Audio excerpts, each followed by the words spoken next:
Hi, I'm Sarah. Today I'm going to read you the story of Casey, which is titled like this: If you don't like living with us, you can leave, my family said after staying in my house for 6 months. When I refused, they put my stuff out. I spent the night in a hostel, then I called someone, do it. 40 missed calls and 30 texts. Well, let's go. I'm Casey, 34 years old, and 2 years ago I bought my first house. It was a big deal for me, a real achievement. The mortgage payments weren't too bad since I worked from home doing freelance marketing consulting. I made good money, enough to live comfortably and even help my family when they needed it. My parents, Linda and Robert, both worked part-time jobs. Mom cleaned offices 3 days a week, and Dad did handyman work whenever he could find it. They weren't getting any younger, so steady work was hard to come by. My older sister Jessica lived across town with her husband Mike and their 8-year-old son Tyler.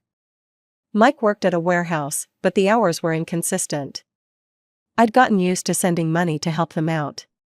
Nothing huge, maybe $200 here, $300 there. Mom would call asking for help with house repairs, or Jessica would text about being short on rent. I never asked for the money back.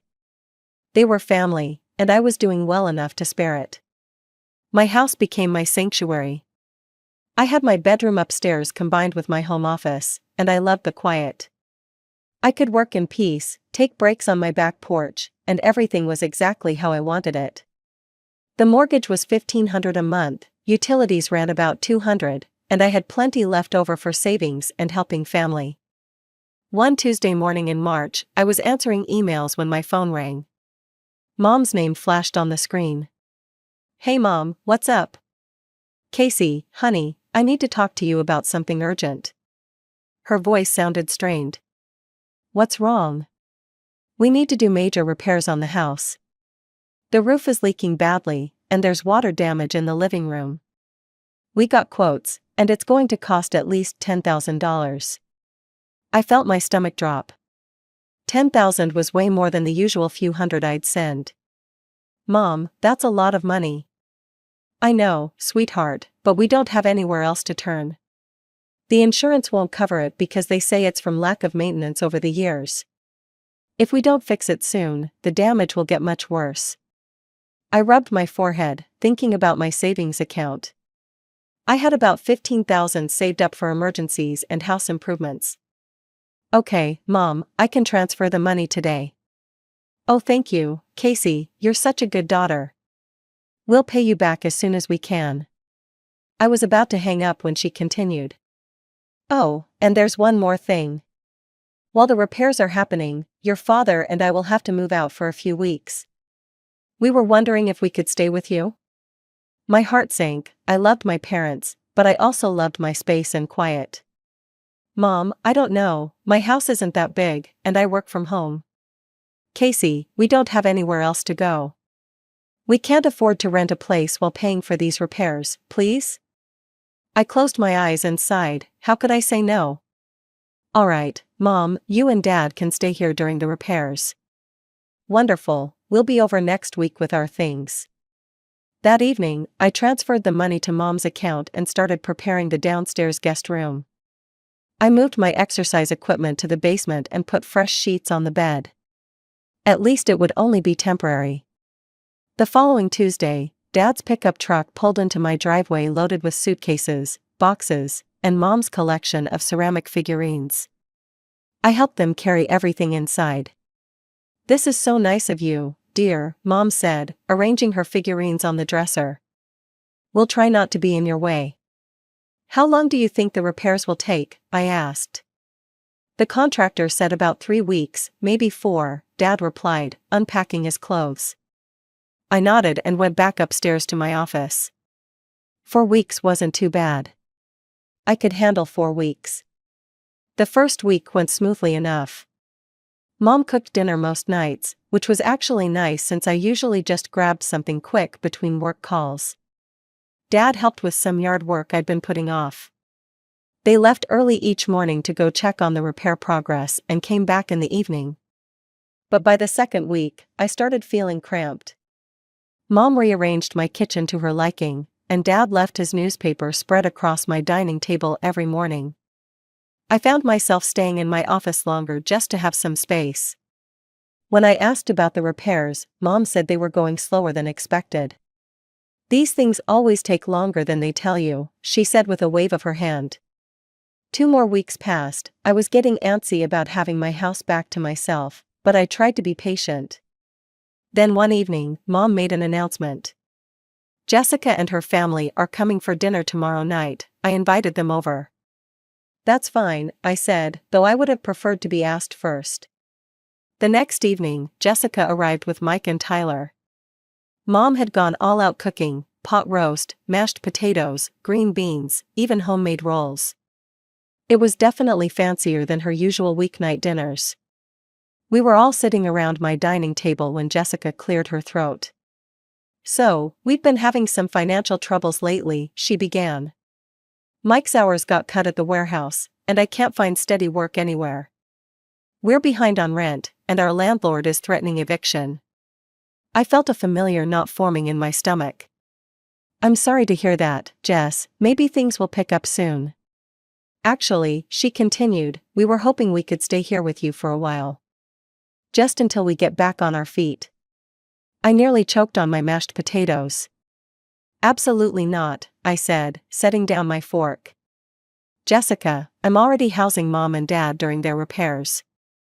There's no room for 3 more people." "Your house has empty bedrooms upstairs," Mike chimed in. "We've seen them." I felt cornered. Everyone was staring at me like I was being unreasonable. "It's not about space, it's about privacy and my work. I run my business from home."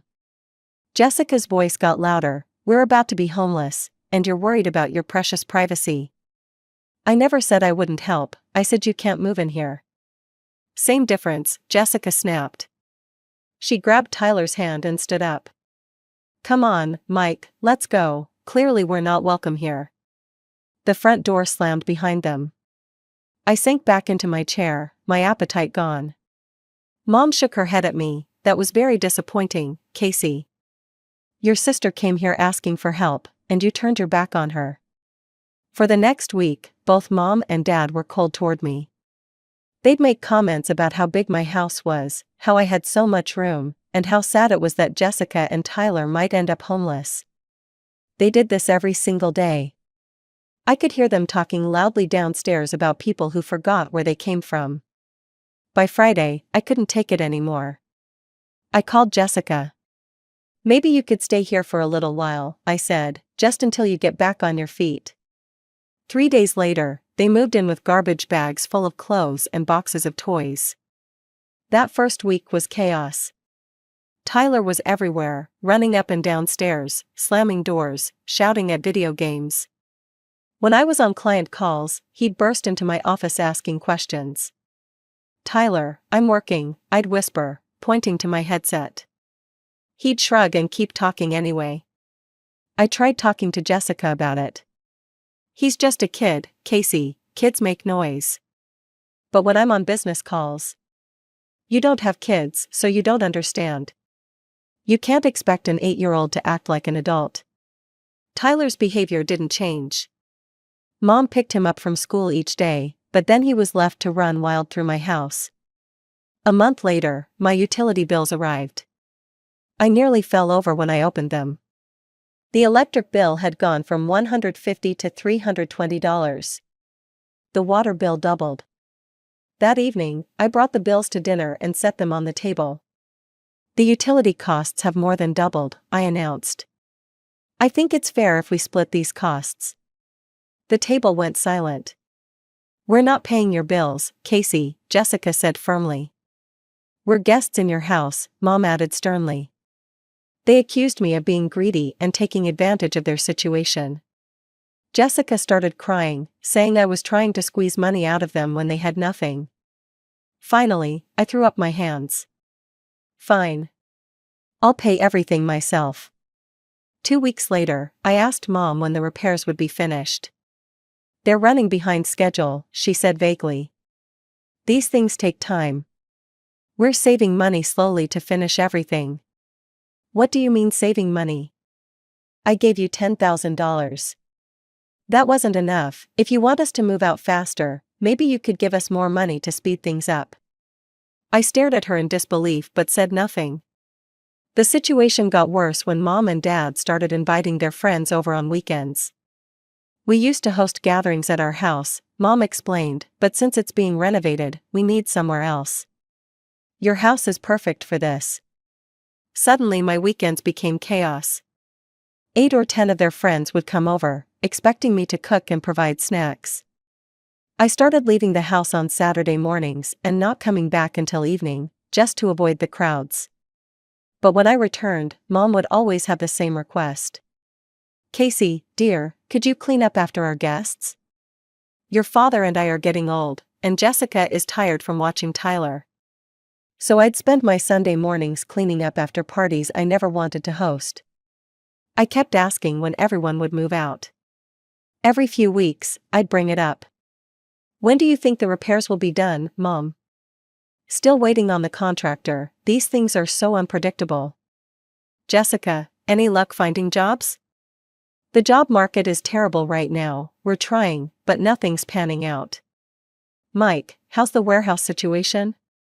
They keep promising more hours, but it hasn't happened yet. When I pressed harder about timelines, Jessica and Mike would get defensive. Are you trying to get rid of us? Jessica would ask. We're family, Mike would add. I thought family stuck together.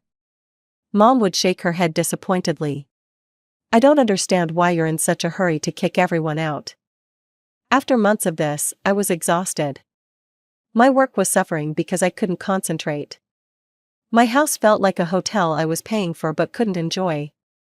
My utility bills were crushing my budget. But every time I brought up concerns, I was made to feel selfish and ungrateful. So I stopped asking questions and just tried to survive each day. 6 months. It had been 6 full months since Mom and Dad moved in, supposedly for a few weeks of repairs. I was at my breaking point. My house had become a circus. Tyler ran through the hallways at all hours, Mom rearranged my furniture weekly to accommodate her friends' visits, and Jessica treated my kitchen like her personal restaurant. The utility bills were killing me financially, and I hadn't had a quiet weekend at home since March. That Saturday morning, I decided I'd had enough of wondering. Instead of leaving the house to avoid another weekend party, I was going to drive over to Mom and Dad's place and see this renovation progress for myself. The drive to my parents' house took 20 minutes. I hadn't been there since they moved in with me, always taking their word about the ongoing repairs. As I turned onto their street, I expected to see construction equipment, maybe some workers, signs of the major renovation that was supposedly taking 6 months to complete. Instead, I saw a minivan in the driveway that I didn't recognize. The yard was well maintained, and there were children's toys scattered on the front lawn. No construction materials anywhere. I parked across the street and stared at the house. It looked perfectly normal. Actually, it looked better than normal. Someone had planted new flowers and painted the front door. My heart started pounding as I walked up to the front door and knocked. A woman in her 30s answered, holding a toddler on her hip. "Can I help you?" she asked politely. "Hi, I'm sorry to bother you. Who are you and what are you doing here?" "This is my parents' house." The woman looked confused. "I'm sorry, but I think you have the wrong address. We've been renting this house for the past 6 months. My stomach dropped. Renting? From who? From the owners, Linda and Robert Williams. They said they needed to move out temporarily for family reasons. We have a lease agreement and everything. Is there a problem?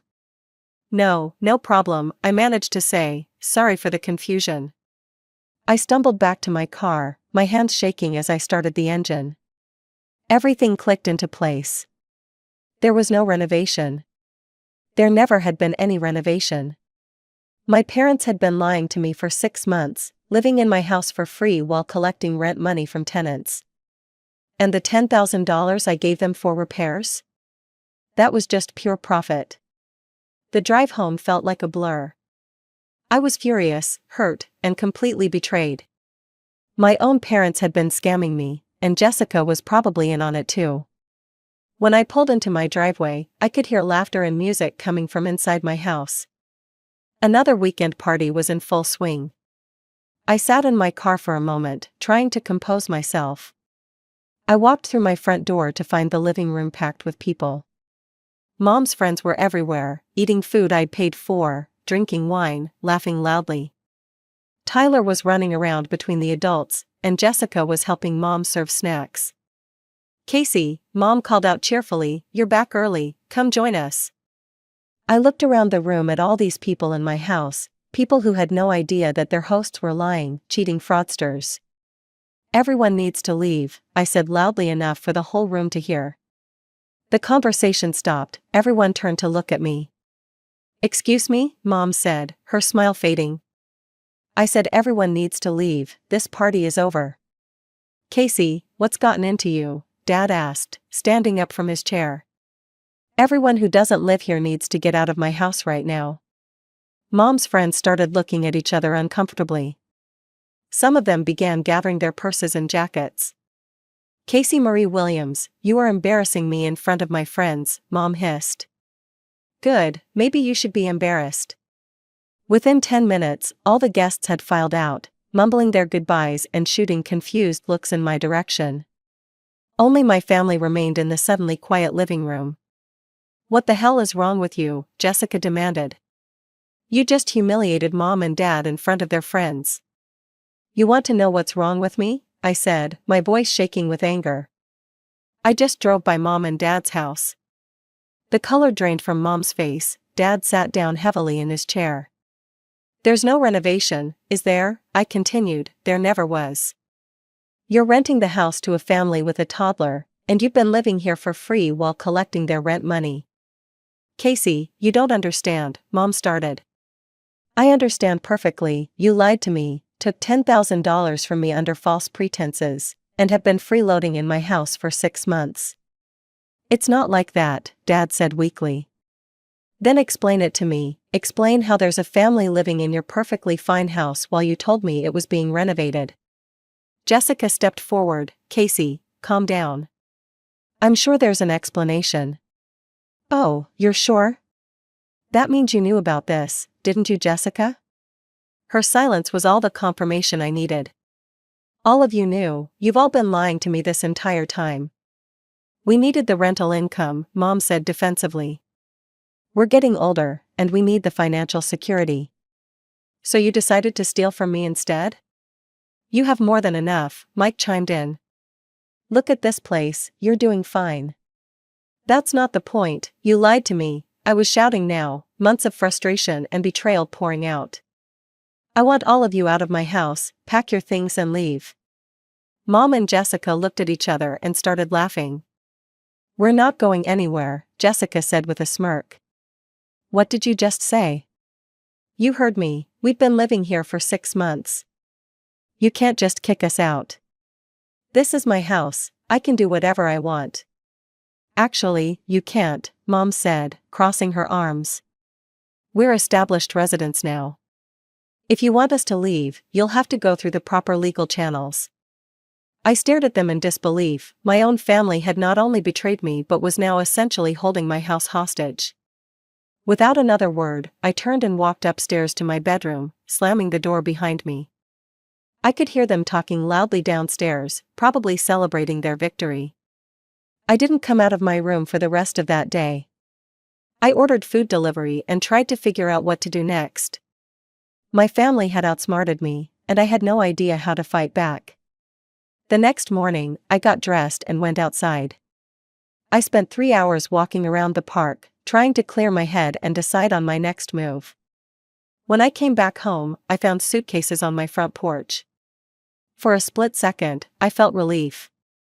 Maybe they'd come to their senses and decided to leave on their own. But when I tried to put my key in the front door, it wouldn't turn. They'd changed the locks. I stood on my own front porch, staring at my suitcases and a lock that no longer recognized my key. My hands were shaking as I tried the key again, knowing it wouldn't work but unable to accept what was happening. I knocked on the door, no answer. I knocked harder. "I know you're in there," I shouted, "this is my house." Finally, I heard Mom's voice from behind the door. "If you don't like living with us, then maybe you should be the one to leave, not us. Open this door right now." "We're not opening anything, you made your choice when you embarrassed us in front of our friends." I couldn't believe this was happening. My own family had stolen my house from me. I loaded my suitcases into my car and drove to the nearest motel. The desk clerk looked at me with pity as I checked in for the night, probably wondering what kind of person shows up at a motel with tears streaming down their face. That evening, I called my friend Sarah, who worked as a lawyer. I'd known her since college, and she was one of the few people who knew about my family situation. "Sarah, I need help, my family has locked me out of my own house." "Casey, slow down, tell me exactly what happened." I explained everything, the fake renovation, the rental scam, the $10,000, and how they'd changed my locks. "Jesus Christ, Casey, your family is seriously messed up. Can they do this legally? Can they really claim tenant rights in my house?" "Not the way they're doing it. They don't have a lease agreement with you, and they obtained residency through fraud. I can file an eviction notice tomorrow." "Please do that, I want them out." "I'll draft the paperwork tonight, can you meet me at my office in the morning?" The next day, Sarah had prepared an official eviction notice giving my family 2 weeks to vacate my property. She also included language about the fraudulent $10,000. "I'll serve this personally," she offered. "You don't need to face them again until they're gone." "Thank you, I don't think I can handle seeing them right now." I spent that day at the motel, ignoring my phone, which had started ringing constantly. Mom, Dad, Jessica, they were all calling, but I didn't want to hear their voices. Around noon, Sarah texted me, "Serve the papers." They were shocked. Your mom tried to argue, but I shut that down fast. 15 minutes later, my phone started buzzing nonstop. In the span of an hour, I had 40 missed calls and 30 text messages. They were panicking. The messages started apologetic. "Casey, we can work this out, let's talk like adults, family shouldn't fight like this." But when I didn't respond, they turned nasty. "You're being ridiculous, we raised you better than this, you're destroying this family over money." Finally, I sent one text to all of them, "You have 2 weeks to get out of my house. If you're not gone, I'm calling the police and filing fraud charges for the $10,000. The call stopped after that. Sarah checked on the situation for me over the next week. "Your mom tried calling my office twice," she told me. "She wanted to negotiate, I told her there was nothing to negotiate." 2 days before the eviction deadline, Sarah called with good news. "They're moving out. I drove by your house this morning and saw a moving truck and your dad loading boxes, and your sister was carrying bags to a car." I felt a huge weight lift off my shoulders. "I confirmed they were completely out yesterday evening," Sarah said the next day. "The house is empty, you can go home." Driving back to my house felt surreal. I half expected to find they were still there, that this was all some cruel joke. But when I pulled into my driveway, the house was quiet and empty. I used my spare key hidden under the back porch flower pot to get inside. The silence was incredible. I'd forgotten what my own house sounded like without constant noise and chaos. The first thing I did was call a locksmith to change all the locks again. Then I spent the rest of the day cleaning. They'd left the place messy, with garbage in several rooms and dishes piled in the sink. But I didn't care. I was just happy to have my space back. Over the next few days, the messages from my family continued. Mom sent long texts about how I was tearing the family apart. Dad left voicemails saying I'd regret this decision. Jessica called me selfish and heartless. I deleted every message without reading or listening to them completely. A week later, Sarah told me what she'd learned from mutual acquaintances. "They're all living in a 2-bedroom apartment together," she said. "Apparently they're waiting for the tenant's lease on your parents' house to expire so they can move back." "How long is that lease?" "From what I heard, another 6 months." I almost felt bad for them, crammed into a small apartment after having the run of my house. "Almost. Your parents are still collecting rent money though," Sarah added. "So they're not exactly suffering financially." That reminded me, they still had my $10,000. I decided not to pursue it legally. The stress of getting my house back had been enough. I just wanted them out of my life completely. A month later, I was finally settling back into my normal routine. I could work in peace, my utility bills were back to normal, and my weekends were my own again. Some of our mutual family friends reached out, having heard bits and pieces of what happened. They wanted to play mediator, to help us work things out. Family is everything, one cousin told me, you should forgive them. But I'd made my decision, I changed my phone number and blocked them all on social media. I didn't want their apologies, their excuses, or their attempts to manipulate me again. For the first time in months, I felt like I could breathe in my own home. I rearranged the furniture back the way I liked it, restocked my kitchen with food I actually wanted to eat, and enjoyed the luxury of silence. My house was mine again, my life was mine again. Some people think I'm too harsh, cutting off my entire family like that. They say blood is thicker than water, that families should forgive each other no matter what. But those people don't understand what it's like to be used, lied to, and manipulated by the people who are supposed to love you most. I learned that sometimes the healthiest thing you can do is walk away from toxic people, even when they share your DNA. I'm happier now than I've been in years. And I sleep better at night knowing that no one can change the locks on me ever again. The house is quiet, the bills are manageable, and my family drama is finally over.